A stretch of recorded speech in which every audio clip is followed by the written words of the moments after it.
pro-life victories he's delivered in his first 5 years in office so far, we are looking forward to many more in the next few years. We have some folks here with us today from the President's team in the White House, and I'm asking them to make sure that the President hears of your excitement about and gratitude for his pro-life policies. Can we thank President Trump once more?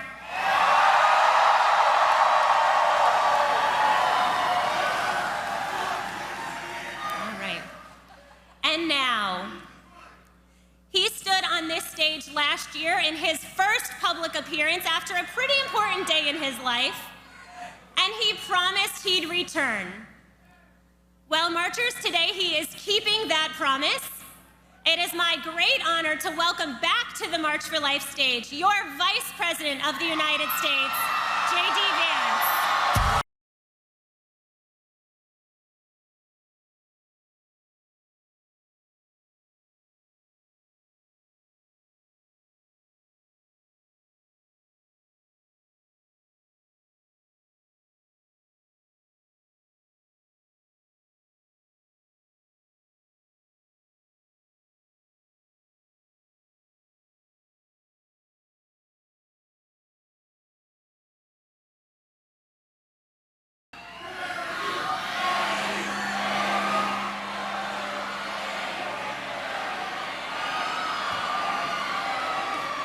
Good morning, marchers. How we doing? It's great to be with you again. It was my very first speech as Vice President of the United States was the March for Life last year, and I'm proud to be back with much better weather this time around. Now, some of you may remember that in my remarks last year, I told you all one of the things I most wanted in the United States of America was more families and more babies. So let the record show, you have a vice president who practices what he preaches.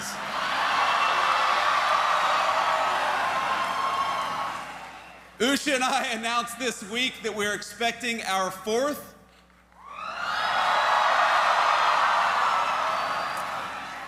and it will be our third baby boy, so we'll take whatever prayers you can give. We certainly need them.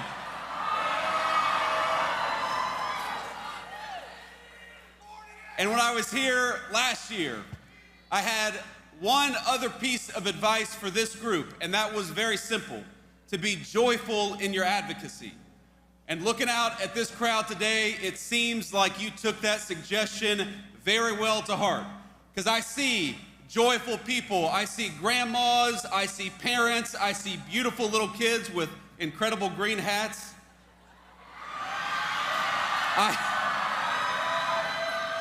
Now, did you all dress like that so that if you lost yourselves, you could find everybody? Okay, that's a good plan. I'm gonna take that advice back home. The theme of this year's March for Life, as most of you all know, is that life is a gift.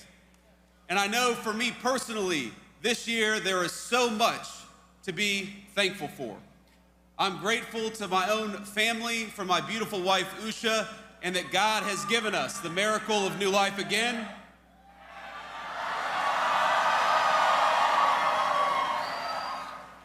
I'm grateful for this movement, for the truth that is on our side.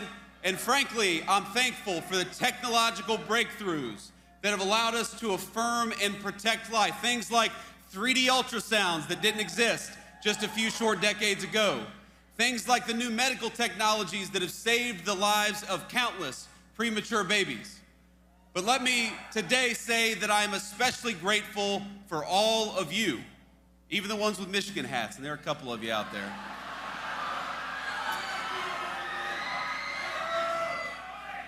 For the thousands of men and women and children, for the church groups, the school groups, the grandparents and the toddlers and everyone in between who braved this chilly Washington afternoon. All of us in the Trump administration, from the president on down, we thank you for your prayers, we thank you for your perseverance, and we thank you that for today, we are all marching for life.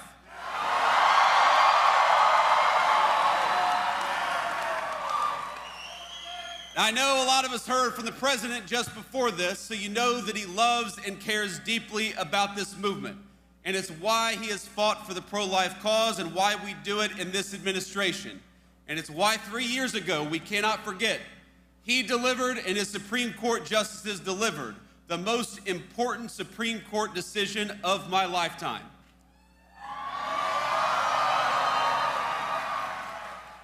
Because with the Dobbs decision, what we did, what the president did, what the Supreme Court did, was put a definitive end to the tyranny of judicial rule on the question of human life.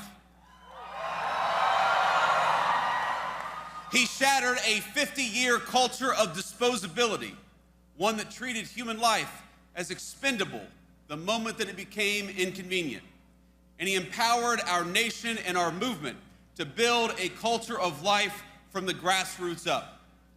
And over the last year, I gotta brag a little bit, our administration has worked very hard to lead that effort and to pick up the pieces, to clean up the wreckages of 5 decades of bad policy on the question of life.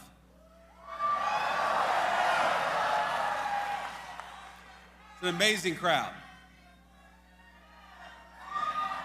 Now, our vision is simple. We want life to thrive in the United States of America. We want Americans, every American from all walk of life, to have happy, healthy children. And we want them to raise those kids with confidence that their kids are going to do well and grow up in safety and prosperity, that they'll have access to good jobs, great schools, safe streets, and warm houses in which to raise their kids. And we want all of our American families to be able to do it with the confidence that their nation will stand with them just as they have stood with the United States of America.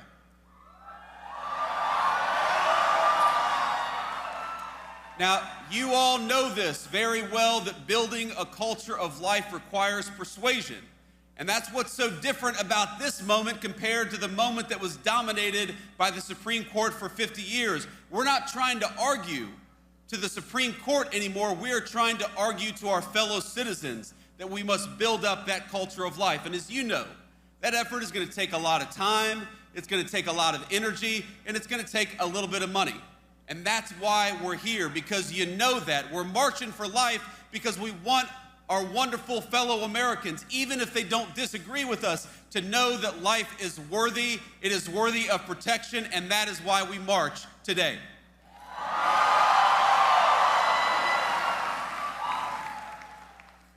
So let me tell you something very simple. That under this administration, again, from the President of the United States, the Vice President, you have an ally in the White House. Now, some of our work over the last year has been very straightforward and very easy. We started by undoing the evils we saw under the previous administration.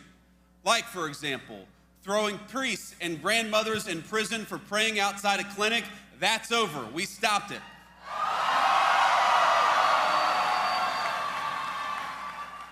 Where the previous administration mandated taxpayer funding for abortions, including travel costs across the entire government, this administration ended it. And over the past year, we built steadily upon the victories of the president's first term. We have secured religious freedom in the United States of America once again. That was important. We have ended the censorship of Christians, Jews, and other Americans of faith who were punished simply for following their faith in public life.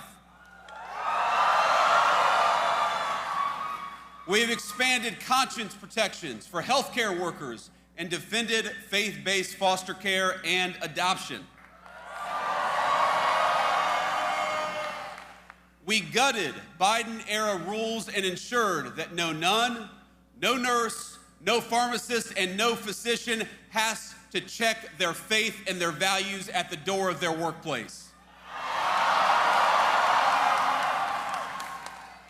And under the last administration, under President Biden and congressional Democrats, the power of government, we know, was marshaled against us. against our faith, against our families, and most importantly, against the most vulnerable. That stopped with the Trump administration, and it is not coming back.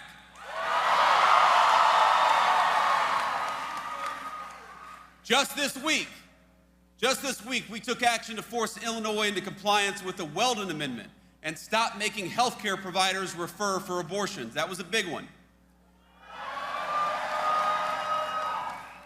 And as the president knows better than anybody, if we want to convince more Americans to choose life, we must also choose policies that make family life possible. So we've done that as well.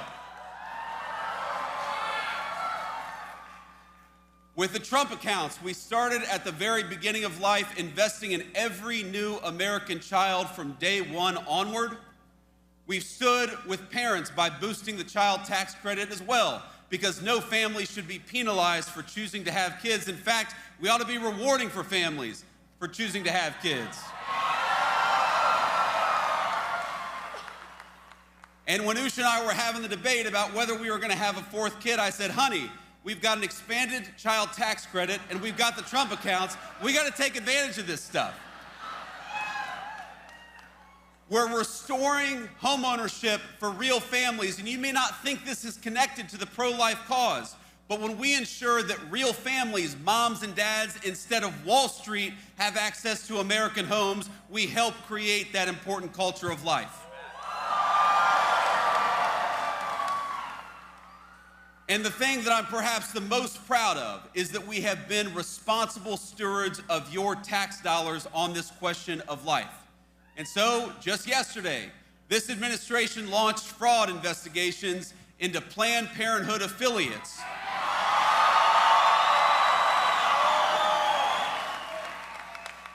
For millions of dollars in PPP loans that were unlawfully received and unlawfully forgiven by the Biden administration. You should not be able to commit fraud and use taxpayer money for abortion. It's that simple.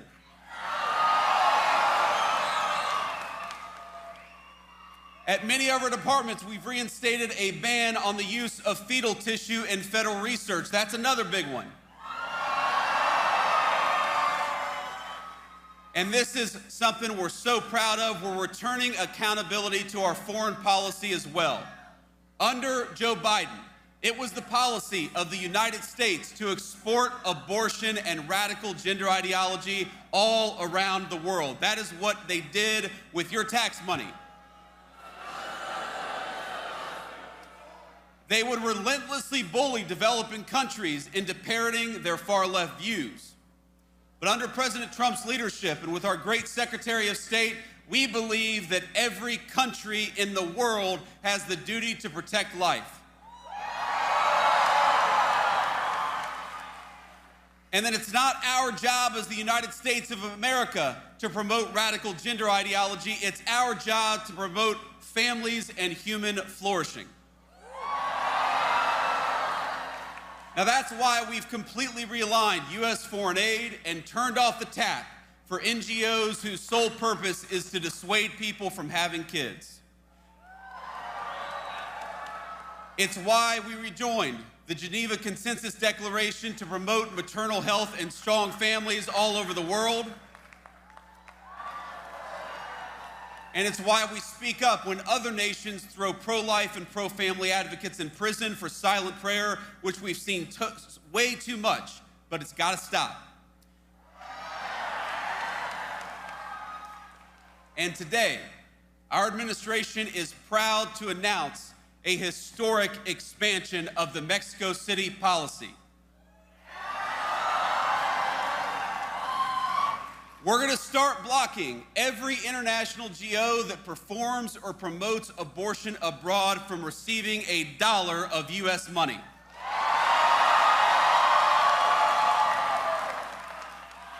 Now, we're expanding this policy to protect life, to combat DEI, and the radical gender ideologies that prey on our children. And with these additions, the rule will now cover every non-military foreign assistance that America sends. All in all, we have expanded the Mexico City policy about 3 times as big as it was before, and we're proud of it because we believe in fighting for life.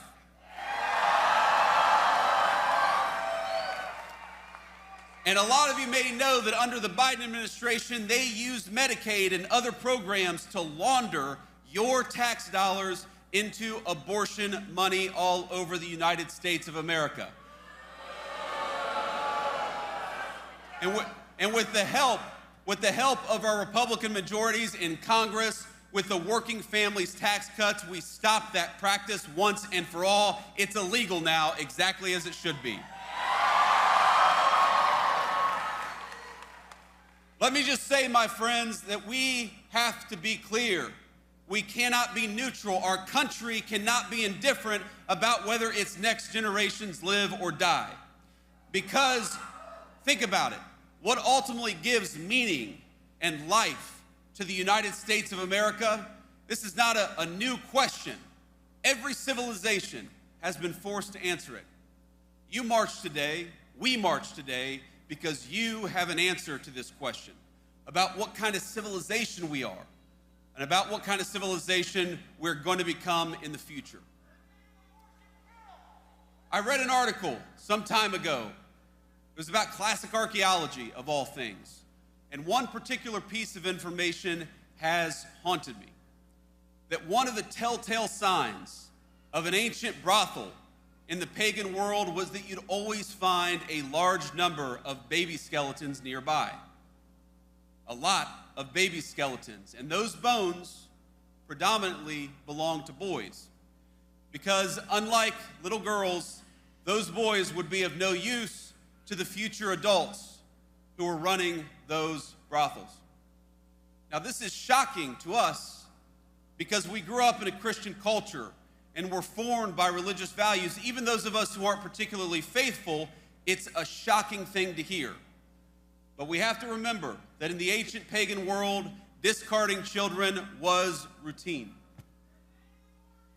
From the skeletons in brothels to the child sacrifice of the Mayans, the mark of barbarism is that we treat babies like inconveniences to be discarded rather than the blessings to cherish that they are. But the inheritance of our civilization is something else. The fact that, as Scripture tells us, each life is fearfully and wonderfully made by our Creator.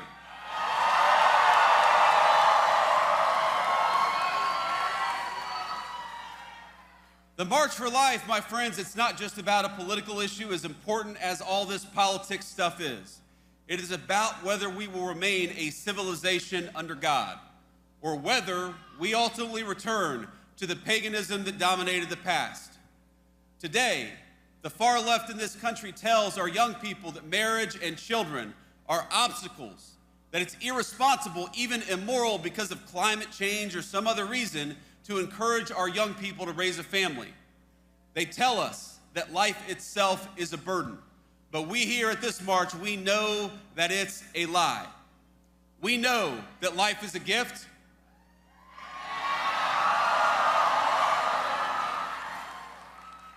We know that babies are precious because we know them and we love them and we see the way that they can transform our families. We know that family is not just the source of a great joy, but it's part of God's design for men and women, a design that extends outward from the family to our neighborhoods, to our communities, and to the United States of America itself.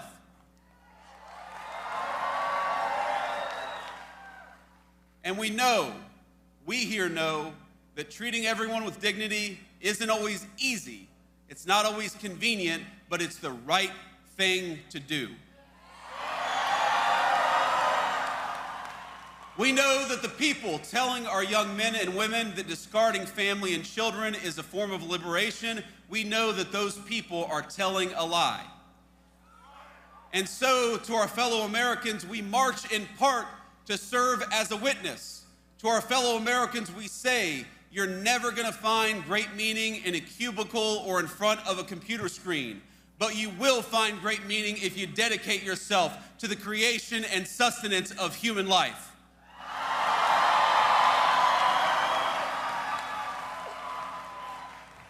Now, I must address an elephant in the room, and I've heard the guy over here talking about it. A fear that some of you have that not enough progress has been made, that not enough has happened in the political arena, that we're not going fast enough, that our politics have failed to answer the clarion call to life that this march represents and that all of us, I believe, hold in our hearts. And I want you to know that I hear you and that I understand. There will inevitably be debates within this movement. We love each other, but we're going to have open conversations about how best to use our political system to advance life, how prudential we must be in the cause of advancing human life. I think these are good, honest, and natural debates. And frankly, they're not just good for all of you, they help keep people like me honest, and that's an important thing.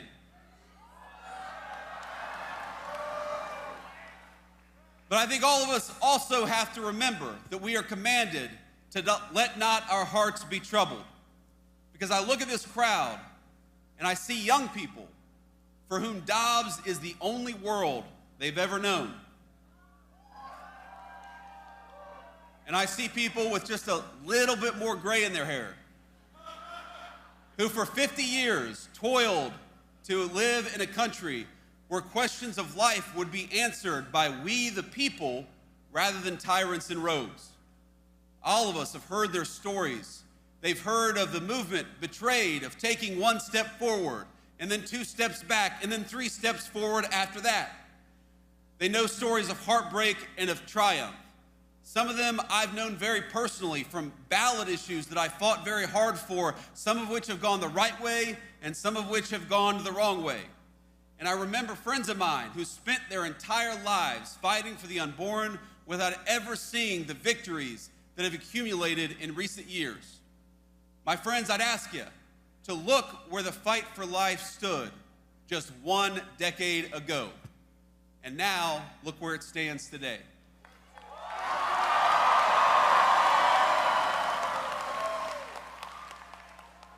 We have made tremendous strides over the last year, and we're going to continue to make strides over the next 3 years to come.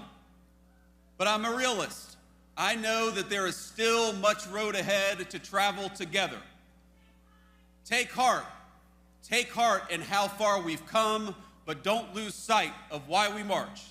And so long as you are out there marching for life, I hope you know that the Vice President of the United States will march with you. God bless you all, and thanks for having me.